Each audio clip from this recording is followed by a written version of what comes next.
En 1641, lorsque Descartes publiait ses méditations sur la philosophie première, autrement appelée méditation métaphysique, il essayait de construire un socle pour tout ce que nous savons. Pour construire ce socle, il dut d'abord tout démolir. Son entreprise de démolition comprenait 3 arguments classiques qui jetaient le doute sur notre connaissance du monde extérieur. Ces 3 arguments concernaient les illusions, les rêves et les démons. Ces arguments n'étaient pas entièrement nouveaux. Les illusions et les rêves étaient des sujets standards pour les sceptiques de l'Antiquité, comme Sextus Empiricus et l'orateur romain Cicéron, ainsi que pour des penseurs médiévaux tels que le saint africain du 5e siècle Augustin et le philosophe persan Al-Ghazali. Nous verrons que les démons étaient également utilisés par les contemporains de Descartes. Néanmoins, Descartes a donné à ces arguments leur formulation la plus influente. Le premier argument de Descartes était basé sur les illusions. Puisque nous avons été auparavant trompés par nos sens, alors comment pouvons-nous savoir qu'ils ne nous trompent pas maintenant ? La plupart d'entre nous ont expérimenté des illusions d'optique, dans lesquelles les apparences sont différentes de la réalité. Nous avons été dupés par de la fumée, des miroirs, et si nous avons été trompés par nos sens dans le passé, alors ils peuvent nous tromper maintenant. Donc, on ne peut pas être sûr que ce que nous observons dans le monde extérieur est tel qu'il semble être. Descartes acceptait que les illusions sensorielles aient des limites. Pour lui, aucune illusion sensorielle ne pourrait donner aux gens la sensation d'avoir un corps entièrement différent ou d'être dans un environnement entièrement différent. Il écrit « Pourtant, bien que les sens nous trompent occasionnellement en ce qui concerne les objets qui sont très petits ou à distance, il y a beaucoup d'autres croyances auxquelles il est tout à fait impossible de douter, même si elles sont dérivées des sens. Par exemple, que je suis ici, assis près du feu, portant une robe de chambre d'hiver, tenant cette feuille de papier dans mes mains. » Un lecteur du XXIe siècle dirait « Pas si vite, les chercheurs en réalité virtuelle parlent régulièrement d'illusions corporelles totales, le genre de choses que Descartes pensait impossible. Je peux voir et contrôler un corps qui n'est pas mon corps biologique, et je vais sentir qu'il est mien. À l'intérieur de la réalité virtuelle, Descartes pourrait même avoir la sensation qu'il est assis près du feu en robe de chambre, tenant une feuille de papier. La réalité virtuelle renforce ainsi l'argument original de Descartes basé sur les illusions. La technologie rend plus difficile de savoir si nous ne vivons pas une illusion en ce moment. Nous pouvons même monter une version 21e siècle de l'argument d'illusion de Descartes qui serait l'argument de la réalité virtuelle. Les appareils de réalité virtuelle ont trompé les gens par le passé, alors comment savez-vous qu'un appareil de réalité virtuelle ne vous trompe pas en ce moment même ? En principe, tout ce que vous voyez et entendez pourrait être le produit d'un appareil de réalité virtuelle. Pouvez-vous vraiment être sûr que vous n'utilisez pas un tel appareil en ce moment ? Alors, admettons, il est vrai que pour être entièrement convaincant, la technologie d'aujourd'hui devrait s'améliorer. Mais éventuellement, nous aurons des lentilles de contact de réalité virtuelle et d'autres équipements imperceptibles qui peuvent gérer tous les sens. En principe, quelqu'un pourrait vous mettre dans un tel appareil de réalité virtuelle avancée alors que vous êtes endormi. Le matin, vous vous réveilleriez dans un lit virtuel et vous vous occuperiez de votre journée virtuelle. Si vous avez été mis dans un nouvel environnement virtuel, comme par exemple une version virtuelle de Mars, alors vous vous rendrez probablement compte qu'il y a quelque chose qui ne va pas, à moins que vos souvenirs aient également été altérés, ce qui va plus loin que ce dont nous parlons ici. Disons que l'environnement virtuel soit comme votre maison normale, ou comme l'endroit où vous êtes en ce moment. De cette façon, vous ne remarqueriez rien de trop étrange. Êtes-vous vraiment sûr de ne pas être dans un tel appareil de réalité virtuelle en ce moment ? Si vous en êtes sûr, alors comment arrivez-vous vraiment à éliminer l'hypothèse de la réalité virtuelle ? Si vous n'en êtes pas sûr, alors comment pouvez-vous être sûr de tout ce que vous percevez dans le monde qui vous entoure ? Pouvez-vous vraiment être sûr qu'il s'agit d'un livre authentique que vous êtes en train de lire, ou bien d'une chaise authentique sur laquelle vous êtes assis ? Pouvez-vous vraiment être sûr de l'endroit où vous êtes ou de savoir si ce que vous voyez est vraiment là ? Cet argument de la réalité jette le doute sur votre connaissance de ce que vous voyez et entendez maintenant, et peut-être sur votre connaissance du passé récent. Mais cela ne remet pas tout ce que vous savez en question. La réalité virtuelle en elle-même ne touche pas aux souvenirs. Donc vos souvenirs de votre ville natale ne seront pas menacés. Elle ne touche pas non plus à vos connaissances scientifiques ou culturelles générales. Donc votre connaissance que Paris est en France sera toujours en sécurité. Vous pourriez essayer de prolonger l'argument de la réalité virtuelle pour menacer ces domaines. En effet, peut-être qu'un dispositif de modification des souvenirs pourrait entrer dans votre cerveau et changer vos souvenirs. Peut-être même qu'un dispositif de réalité virtuelle permanent pourrait s'assurer que tous vos souvenirs et vos connaissances scientifiques découlent de cette réalité virtuelle. Ces prolongements nous amènent au-delà de la réalité virtuelle standard et dans le domaine de l'hypothèse de simulation. Comment savez-vous que vous n'êtes pas en train de rêver ? L'argument numéro 2 de Descartes concernait les rêves. Les rêves sont comme la réalité. Alors comment savons-nous que nous ne rêvons pas ? Nous rêvons généralement sans nous rendre compte que nous rêvons. Lorsque nous rêvons, nous pensons généralement que le monde du rêve est réel. Il y a occasionnellement des rêves lucides, lorsque les gens savent qu'ils rêvent, mais ce sont des exceptions. Bien que la plupart des rêves soient plus étranges et moins stables que la réalité, en principe, il pourrait y avoir des rêves qui sont indifférenciables de la réalité. Alors comment savez-vous que vous n'êtes pas en train d'avoir un tel rêve en ce moment ? Peut-être pourriez-vous vous pincer ou effectuer des expériences, mais ce ne serait pas très convaincant parce que tous les résultats que vous obtiendriez pourraient en principe provenir du rêve. Et si vous ne pouvez pas savoir que vous ne rêvez pas maintenant, alors il semble que vous ne pouvez pas savoir si quoi que ce soit autour de vous est bien réel. Dans le film de 2010 Inception, alors attention spoiler, ça va spoiler fort, les personnages s'endorment et entrent dans un monde de rêve, puis entrent dans des mondes de rêve à l'intérieur des rêves. Pendant la majeure partie du film, le personnage principal, Dominic Cobb, interprété par Leonardo DiCaprio, sait qu'il est dans un monde de rêve et qu'il dort dans la réalité ordinaire. Mais d'autres personnages ne le savent pas, y compris Robert Fisher, interprété par Cillian Murphy. Fisher est celui qui rêve le monde dans lequel il est, et il traite ce monde comme s'il était réel.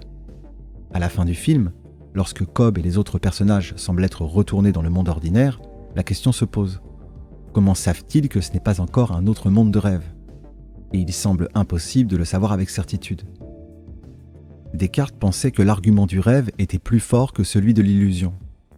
Contrairement à une illusion d'optique, un rêve pourrait facilement le convaincre qu'il était en peignoir devant la cheminée alors qu'en réalité ce n'était pas le cas.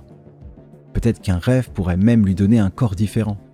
Mais pour Descartes, cet argument aussi avait des limites. Les rêves ne donnent jamais quelque chose d'absolument nouveau. Si vous rêvez d'une tête ou d'un corps, alors cela doit être basé sur ce que vous avez perçu des têtes et des corps dans le monde réel. Ou du moins, les formes et les couleurs dans les rêves doivent être basées sur les formes et les couleurs dans le monde réel. Nous n'avons pas développé la technologie des rêves aussi efficacement que nous avons développé les technologies de réalité virtuelle. Donc l'argument de Descartes sur les rêves est moins affecté par les changements technologiques que son argument sur les illusions. Tout comme l'argument de l'illusion et l'argument de la réalité virtuelle, l'argument du rêve jette le doute sur notre connaissance actuelle et récente du monde qui nous entoure. Comment puis-je savoir que ce que je vois maintenant ou ce que j'ai vu il y a un instant est réel ? Les rêves peuvent parfois altérer nos souvenirs et nos croyances culturelles. Par exemple, dans un rêve, je peux me rappeler d'une enfance différente de la mienne. Et sur un plan culturel, je peux rêver que les Beatles continuent de se produire ensemble. Mais ces rêves ne changent généralement pas nos souvenirs de manière globale. On pourrait postuler un rêve de toute une vie, dans lequel chaque élément de notre réalité provient d'un rêve. Mais nous sommes maintenant de nouveau dans le territoire de la science-fiction, des simulations et autres. L'argument de l'illusion et l'argument du rêve de Descartes est ce qui fonctionne le mieux pour soutenir un scepticisme local, en mettant en doute une partie de notre connaissance du monde extérieur, mais pas tout à la fois. Et Descartes n'en était pas satisfait. Il était intéressé, lui, par un scepticisme global, c'est-à-dire mettre en doute notre connaissance de l'ensemble du monde extérieur en même temps. Pour cela, il avait besoin d'un argument plus fort. L'argument de l'ange démoniaque de Descartes. Le troisième, et le plus célèbre argument de Descartes, est un argument sur la tromperie. Un être tout-puissant pourrait entièrement me tromper, en me donnant des expériences d'un monde qui n'existe pas. Comment savoir que ça n'est pas le cas ? À l'origine, dans la première méditation de Descartes, il s'agissait d'un Dieu tout-puissant et trompeur. Si Dieu peut tout faire, alors il est fort probable que Dieu ait le pouvoir de nous tromper intégralement. Le trompeur de Descartes est un ange démoniaque. En latin original, Descartes parle d'un genium malignum, qui pourrait être traduit par mauvais génie. Les philosophes français parlent généralement d'un malin génie, mais ange démoniaque fonctionne en anglais. Tandis qu'un Dieu bienveillant pourrait refuser de nous tromper, un ange démoniaque, lui, n'aurait pas de tels scrupules. Descartes introduit le démon de cette façon. Je supposerai donc qu'il y a, non pas que Dieu qui est très bon et qui est la souveraine source de vérité, mais qu'un certain mauvais génie, non moins rusé et trompeur que puissant, a employé toute son industrie à me tromper. Je penserais que le ciel, l'air, la terre, les couleurs, les figures, les sons et toutes les choses extérieures que nous voyons ne sont que des illusions et tromperies, dont il se sert pour surprendre ma crédulité. L'ange démoniaque est dévoué à la tromperie. Il vous nourrit de sensations et de perceptions, comme d'un monde extérieur tout au long de votre vie. Je me souviens de mon enfance en Australie, et ces jours-ci, il me semble que je vis une vie agréable à New York en tant que professeur de philosophie. Mais si l'hypothèse de l'ange démoniaque de Descartes est correcte, et si tout cela a été basé sur des sensations et des perceptions qui m'ont été fournies par le démon, alors en réalité, j'aurais passé toute ma vie dans sa tanière, d'où il manipule mes sens. L'expérience de pensée de l'ange démoniaque n'était pas entièrement nouvelle. En effet, l'historienne en philosophie Cristia Mercer de l'université Columbia a récemment montré comment la théologienne espagnole Thérèse d'Avila du XVIe siècle écrivit dans ses propres méditations comment des démons trompeurs y jouent un rôle central. Pour Teresa, le problème était la croyance en Dieu, et les démons essayaient de la tromper pour lui faire perdre sa foi.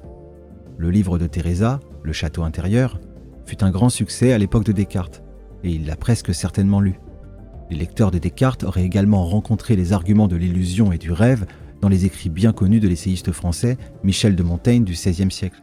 Donc, bien que les méditations de Descartes aient certainement été une avancée, il s'est lui-même appuyé sur le travail des femmes et des hommes autour de lui. Certains aspects de l'histoire de l'ange démoniaque sont représentés dans le film de 1998, Le Truman Show. Dans le film, Truman Burbank, interprété par Jim Carrey, vit dans une bulle peuplée d'acteurs. Un producteur de télévision, Christophe, interprété par Ed Harris, orchestre cette bulle pour lui donner l'impression que sa vie est normale. Christophe joue le rôle de l'ange démoniaque. Certains aspects du monde de Truman sont cependant réels. Il a vraiment un corps, il vit vraiment sur la Terre et il interagit vraiment avec les gens. Christophe ne le trompe pas à ce sujet. La victime de l'ange démoniaque est comme une version de Truman qui n'a pas de corps et qui n'interagit pas avec les gens. Tout ce que la victime vit est produit par l'ange démoniaque. L'argument de l'ange démoniaque remet en question tout ce que vous savez sur le monde extérieur. Et c'est là que réside sa puissance. Comme nous l'avons vu, les illusions ordinaires et les rêves ne menacent pas ma connaissance de mon foyer d'enfance en Australie ou ma connaissance de la découverte de la relativité d'Einstein. L'ange démoniaque nous a trompés toute notre vie. Il menace donc la totalité des choses. Mes expériences en Australie pourraient être une fiction. Quand je lis des choses à propos des découvertes d'Einstein, les histoires pourraient être inventées. Donc, si nous ne pouvons pas écarter l'hypothèse de l'ange démoniaque, alors nous sommes menacés par un scepticisme global. Comment l'ange démoniaque opère-t-il ? Descartes n'est pas clair sur les détails. Presque certainement, le démon doit garder un modèle compliqué d'un monde fictif dans sa tête pour s'assurer que l'expérience du sujet corresponde au fil du temps. À chaque fois que je retourne en Australie ou que je rends visite à un vieil ami, mon expérience doit être cohérente avec les visites précédentes.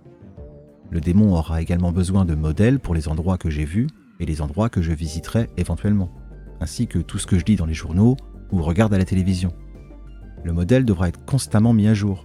Ce sera beaucoup de travail, bien que peut-être ce travail ne soit rien pour un démon tout-puissant. Une version particulièrement insidieuse de l'ange démoniaque de Descartes pénètre dans les esprits des gens et altère directement leurs pensées. Dans la version moderne, ce démon pourrait être un neuroscientifique maléfique. Peut-être que le démon manipule votre cerveau de sorte que vous croyez que vous êtes en Antarctique.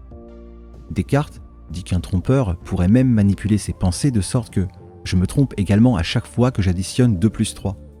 Peut-être que le démon pourrait vous faire croire que 2 plus 3 égale 6, et que vous trouveriez cela complètement convaincant.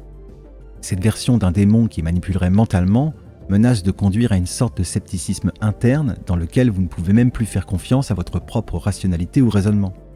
Ce genre de démon maléfique est fascinant, mais il est en dehors du champ de cette discussion.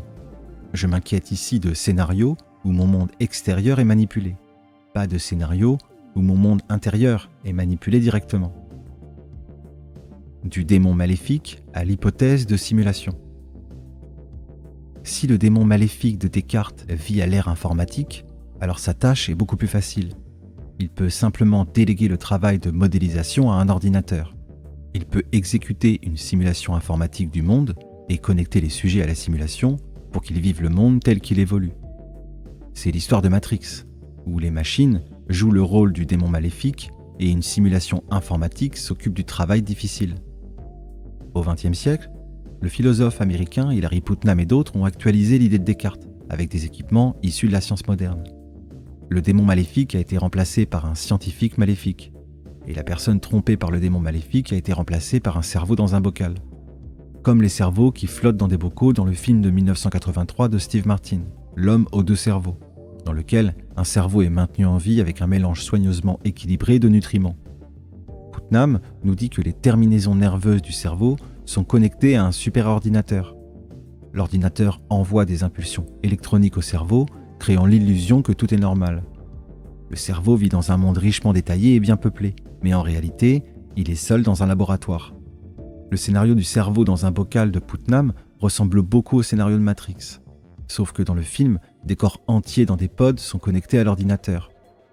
Putnam ne dit pas grand-chose sur ce que fait l'ordinateur, ni dans Matrix d'ailleurs, mais clairement, comme dans Matrix, il exécute une simulation du monde que le cerveau est en train de vivre. Au XXIe siècle, le focus des philosophes a progressivement changé vers cette image de cerveau dans des bocaux, vers l'hypothèse de simulation.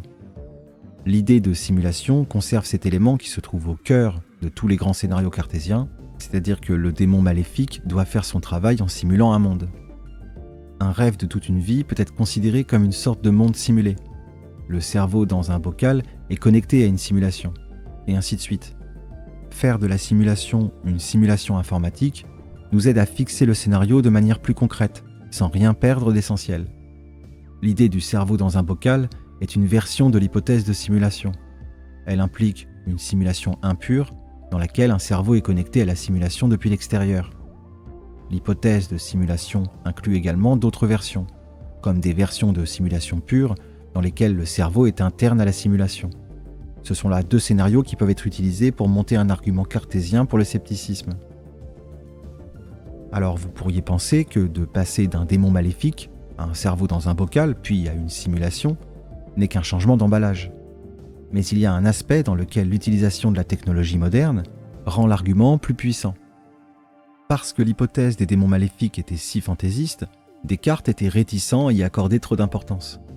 Il était important pour lui que ses inquiétudes sceptiques soient fondées sur des doutes raisonnables qu'il devait prendre au sérieux, compte tenu de ses croyances. Il a accordé plus d'importance à l'hypothèse de la tromperie de Dieu, car il croyait en un Dieu tout-puissant et pensait qu'il était raisonnable que Dieu ait le pouvoir de nous tromper. Parce que c'était une hypothèse réaliste, elle lui a donné une plus grande raison de douter. L'hypothèse de la simulation était peut-être autrefois une hypothèse fantaisiste, mais elle devient rapidement une hypothèse sérieuse. Putnam a avancé son idée de cerveau dans un bocal comme une science-fiction. Mais depuis lors, les technologies de simulation et de réalité virtuelle ont considérablement progressé, et il n'est pas difficile de voir comment on pourrait arriver à des mondes simulés à grande échelle dans lesquels certaines personnes pourraient y passer toute leur vie. En conséquence, l'hypothèse de simulation est plus réaliste que l'hypothèse du démon maléfique. Comme l'a dit le philosophe britannique Barry Dayton, la menace posée par le scepticisme de la simulation est beaucoup plus réelle que celle posée par ses prédécesseurs. Descartes aurait sans doute, pour cette raison, pris l'hypothèse de simulation d'aujourd'hui plus au sérieux que son hypothèse de démon. Nous devrions également peut-être la prendre plus au sérieux.